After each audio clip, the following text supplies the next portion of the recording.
Welcome back to the channel. So let's see what we're expecting on our Swiss franc JPY.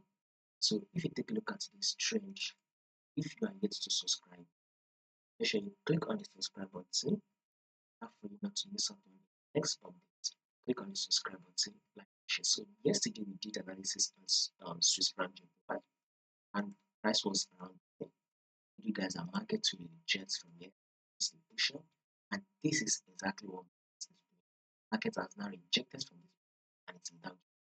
So that is the movement we're expecting. The reason was that our trend on Swiss franc JPY is not trend. You can clearly see that we are now. When you take a look at this movement here, this market is ranging. So we've gotten our fixed rejection. Market came here expecting another rejection. Reason why markets moved up. So we should expect that movement up. See, it has a level of 95.700.